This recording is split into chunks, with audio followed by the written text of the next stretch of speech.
Mahalaga sa Diyos ang pamilya. Napakahalaga. Kaya nga napakahalaga maging kagaya tayo ng Lord. Because through us, our family will enter heaven.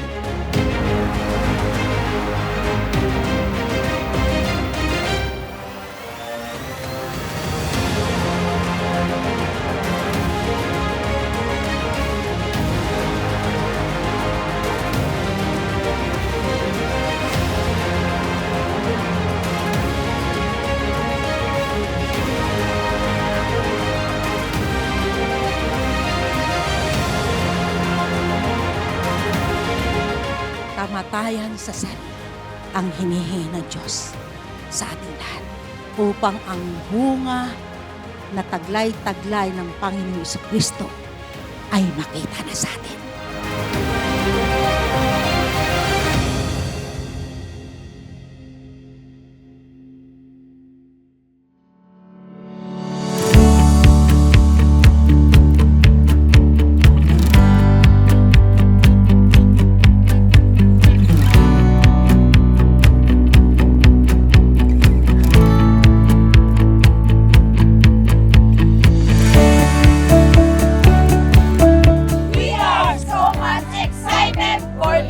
Family Camp. Truly, our family is rooted in Christ Jesus forever.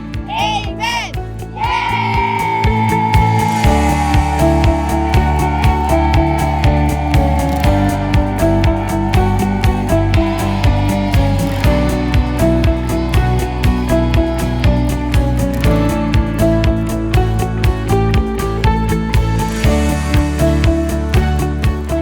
Grabe ang kagalakan ng puso ko bilang ina, bilang magulang, na kami ay buong-buo yung pamilya namin dito sa family camp na ito. At nandito po kami ng aking pamilya para magpuri at pasalamatan sa Panginoon.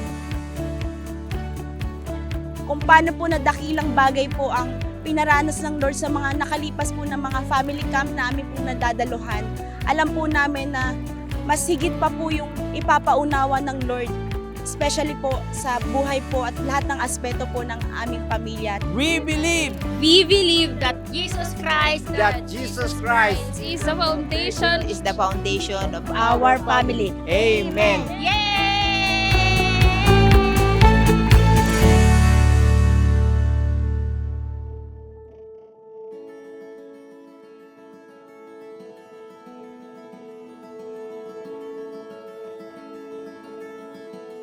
Therefore, as you have received Christ Jesus the Lord, walk in union with Him, reflecting His character in the things you do. Why walk in union with Him, reflecting His character in the things you do? It is simply because you are rooted in Him and you are built in Him. Nakaugat kayo sa Panginoon, nakatanim kayo sa Kanya.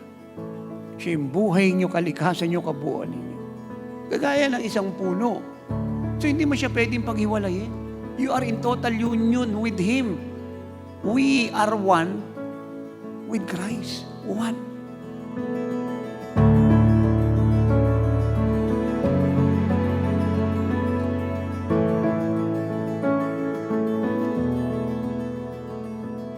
Kami po ay galing po sa Angeles City Chapter, Pampanga.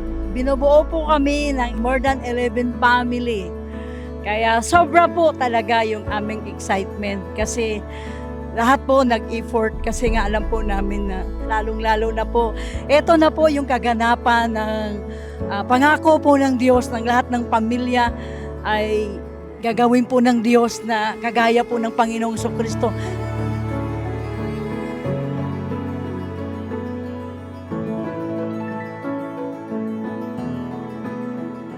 Habang po kami nagpe-prepare, wala po kaming bigkas kundi makadalo po sa family camp na ito. Yun nga po ay nakarating po kami na matagumpay. Sa pagpunta po namin dito, hinihiling po namin sa Panginoon na maayos na po yung pamilya namin na hindi na po katulad ng dati. At uuwi po kami sa aming bahay na nag-uumapo po sa biyaya. Sa tema pa lang na rooted in Christ ay nag-i-expect kami ng dakilang bagay at Yung excitement na yun ay hindi po kami pinatulog dahil yung puso namin ay nandito na dahil nga po sa excitement po namin. Kasi alam ko, ramdam ko sa puso ko na may dakilang gagawin ang Panginoon sa bawat pamilya. Kaya yung ina-expect po namin ngayong darating pong family camp po ay yung pagtibayan pa po ng Lord, yung samahan po namin bilang pamilya po at Malampasan namin lahat ng anumang pagsubok na darating pa. Ito po ang aming dalangin ng buong pamilya namin at ibang pamilya pa na nagsama-samang ito ay maranasan nila ang katatagan sa bawat pagsubok. mas magiging mas matibay yung family namin. Hindi lamang ang aming pamilya, kundi kasama ng aming buong angkan.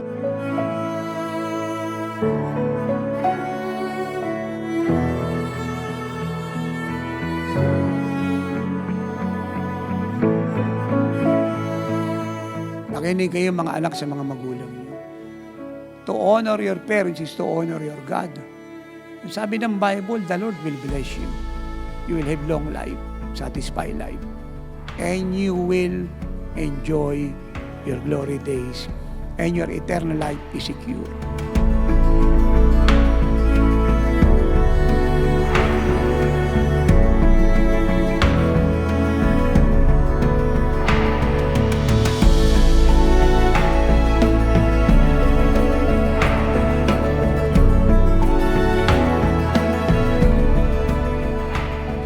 Season of the Holy Spirit, where the fullness of Christ's life, glory, character, power, word, will, wisdom, word, ways, ministry, to be revealed to us and through us. As a family, we must live a life that is empty of self and sin. Kami po ay nanggaling sa Lawag. First time po namin makatid ng family camp.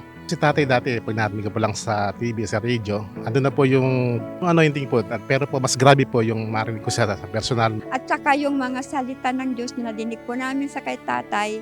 Tagos na tagos sa puso ang anong mga itinuturo ng Lord sa buhay sa pamamagitan ng lingkod ng Diyos. Totoo po na siya po ay God's end time prophet and apostle kasi lahat po ng mga sinasabi po niya is totoo po.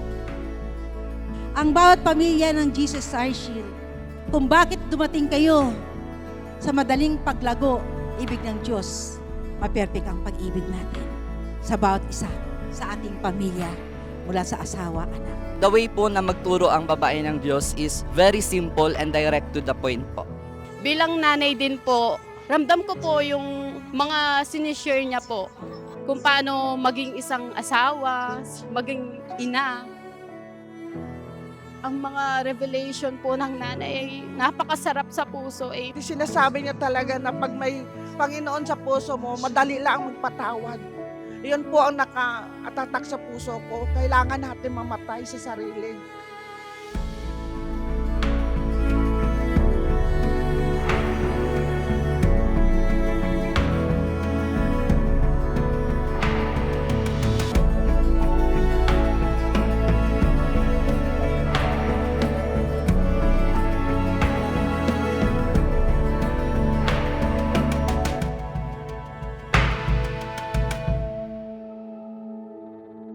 Paggising po namin, damang-dama na po namin na yung makapal po na presensya po ng Diyos. Hindi pa nga po kami nakakapagsimula sa sama-samang pananalangin po. Nilukuban na po kami ng makapal po na kalwalatian po ng Diyos.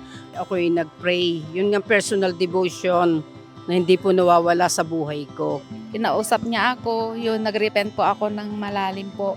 Nadama ko ang pinakapuso ng Lord, sinamahan niya ako.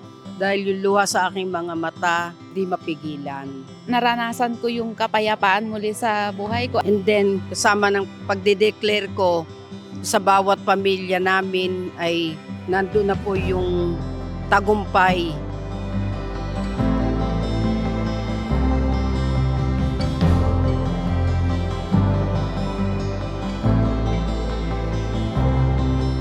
Naglalakad pa lang po kami. Grabe po yung glory na sumalubong po sa atin na parang pinapakita po niya na ito po yung parang stairway of heaven. At habang papalapit po tayo ng papalapit sa pool, yung puso po natin ay parang winawasak ng Lord. Naangatal po tayo, hindi po natin maintindihan kung ano po yung nararanasan po natin. Hindi lang po namin maranasan ng Jordan experience, Father God, kundi ikaw mismo, O Diyos, kung paano naranasan ng Panginoon Jesucristo na bumukas ang langit. Bumaba ang iyong Espiritu Santo at dumapo, O Diyos, sa buhay ng Panginoong Hesukristo. Ganyan po ang gagawin mo sa buhay ng bawat isa.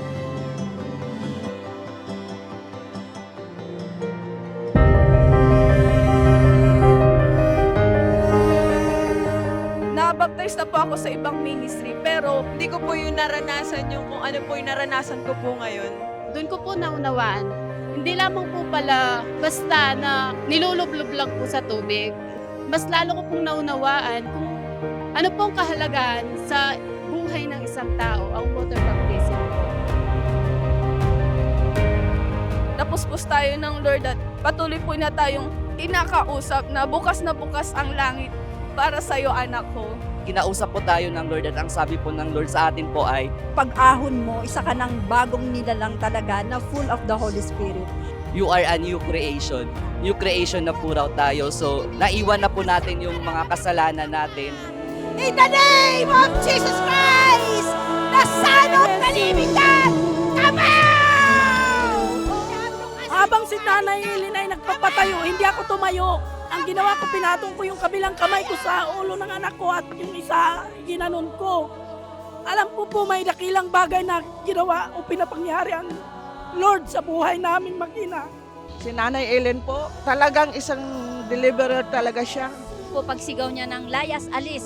Para pong may kakaiba po akong naramdaman na lumabas. Hindi natin maiiwasan po na magkaroon po tayo ng sama ng loob, magkaroon po tayo ng hinanakit, magkaroon po tayo ng parang mga grudges against someone po, especially po sa minsan sa parents natin, sa mama natin, sa papa natin, sa mga kapatid natin. And akala po natin na napatawad na po natin sila. Pero kanina po, nireveal po ng Lord in our hearts po, hindi pa po tayo nakapag-release ng forgiveness. Akong malayang-malaya na at wala nang bigat ang puso ko. Malinis na ako. Kinalimutan ko na lahat ang mga taong gumawa sa akin ng lahat. Kundi ang Panginoon na ang makikita sa buhay ko. Pare-pareho tayo sa harapan ng Diyos na hinihingan niya ng bunga. Ito na po ang panahon na lakaran natin ang mga bunga yan dahil tayo po'y rooted ng Panginoong Hesukristo. Wala pong imposible sa Diyos na nagbigay ng ugat sa buhay natin. Diligan natin ng pagmamahal, pasasalamat, alagaan natin ang buhay ng Diyos.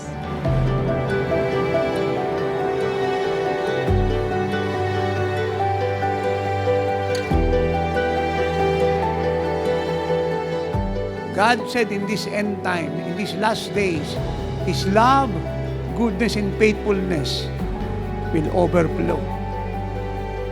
Will overflow to us. Aapaw po tayo sa pag-ibig niya, kabutihan at katapatan. You're not a man that you should lie. What you say you do, what you promise you fulfill. And no one can reverse it. Pag sinabi mong dahil kami sumampalataya sa iyong aming pamilya maliligtas, we believe it. That's final. No one can reverse it. For your word is settled in heaven forever. It will fulfill the very promises, the very prophecy, the very reason why you sent it. Thank you, Father, for performing your promises that you are not only saving our families, but you are making them like Jesus.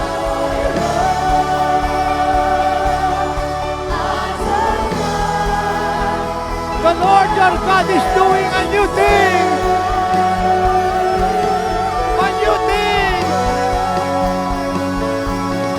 And a new thing means new glory, new power, new authority. Stretch your hands in the precious name of Jesus Christ, whom we serve, the only begotten Son of God, who lives in you, with you, for you. Father, I ask another wave of your glory from heaven. Receive it. Say, Father, I want more. Father, I want more. I want more. You want more. And God give you more. Receive it.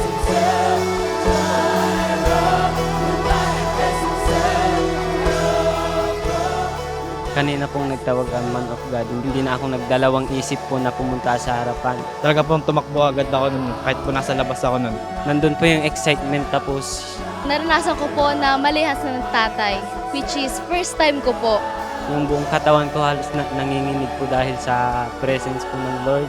Iyak na lang po ako ng iyak dahil nga po sa binabang glory ng Lord. Yung nararamdaman ko po para po akong lumilipad dahil po sa kapal na kaluwalhatian ng Diyos. At yung malamig po na atmosphere ay pinainit po ng Diyos dahil sa glory, sa kaluwalhatian na bumaba.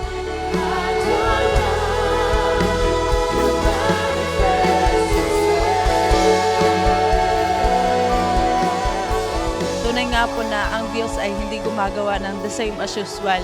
Napakapalad ko po dahil isa po ako sa mga nahawakan po ng lingkod ng Diyos. Dahil nga po sa nangyari na yon, alam ko po na napakalaki po ng nagbago sa buhay. Ako po ay blessed na blessed sa gabing ito. Ang mga puso po natin ay dapat natin ihanda at palagi mag-desire sa glory ng Lord.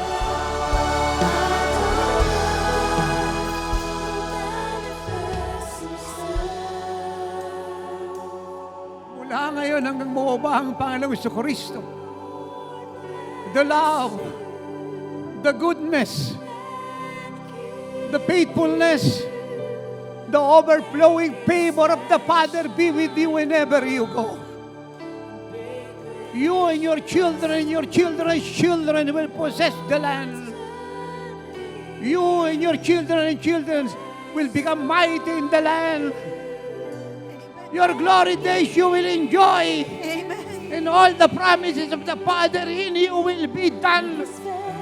You will never look to the left. You will never look to the right. You will not go backward, but you will move forward. Forward. Forward. Forward. Forward. Forward. Forward to the promised land.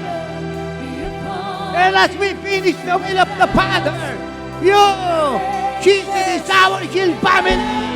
You will finish the will of the Father. You are forever blessed. You are forever blessed. From the rising of the sun till it's going down, you are forever blessed. Now lift your hands and declare your agreement. Na lift up yung responsibilidad namin bilang magulang sa aming mga anak, bilang asawa. Pinaalala ng Lord kung paano namin magagamit ang aming mga buhay para sa ikaliligtas ng buong naming pamilya. Lahat po ng mga binitawan na salita ng tatay ay talagang damang-dama namin. Hindi lamang po kami natamaan, kundi yung pagtama na yun ay binago po kami ng Lord. Yung pamilya po namin talaga. Kaya natutuwa kami na may isang apostol na ganyan na lagi nagpapaalala sa atin na kung ano yung dapat natin gawin para kumbaga siya ang gabay namin bilang mag-asawa kung paano pa namin na mapapagtagumpayan at hahaba pa yung aming pagsasama. At lahat po ng solusyon sa problema natin ay totoo nga pong kasama sa bawat tinuturo ng tatay. Tayo po ay muling pinalakas spiritually ng Diyos sa ating pananampalataya na ang pangako po ng Diyos sa ating pamilya ay totoo po at papangyarihin niya. Dati po may katanungan po ako kung paano po masusolvin yung pamilya ko. Sabi nga ni tatay kanina, panalangin lang po. Panalangin pag-aayuno po para sa ating pong pamilya. Yun po yung nagrema po sa puso ko na kahit ano man yung nakikita natin sa pamilya po natin, huwag po tayong maniwala dun sa nakikita natin na kalagayan po nila. Bagkus manalangin at mag-ayuno po tayo para sa pangako ng Lord na magaganap po sa ating pamilya. We are blessed! Papasalamat kami sa Panginoon na siyang gabay at nagbibigay ng pag-ibig sa bawat pamilya. At ako po ay naniniwala rin po na ang pamilya ko po ay mabubuo din po muli sa pamamagitan po ng aral at turo ng lingkod ng Diyos. Kinakausap din sila ng Lord kasi yun ang nasa puso namin. Kung ano ang ginagawa ng Lord sa amin dito, yun din ang gagawin sa pamilya namin. At kung ano yung prayer ni tatay, yun ang marireceive namin at yun ang i-claim namin sa aming mga buhay sa aming pamilya. Ito ang plano ng Diyos sa atin. Buo ang pamilya, masayang pamilya, mapayapang pamilya. Si Satanas ayaw na ayaw niyan. Destroy the lies of the devil. Ano man pong pinalano ng Diyos, ay sinisiguro niya po magtatagumpay. Because God has no plan to allow Satan and demon in hell to attain victory. kami po'y masaya. Hindi po kami nakaramdam po ng pagod, ng puyat. Kami po'y malalakas. Ang amin pong mga buhay hindi na po kagaya ng dati. Truly our family is rooted in Christ Jesus forever. Amen.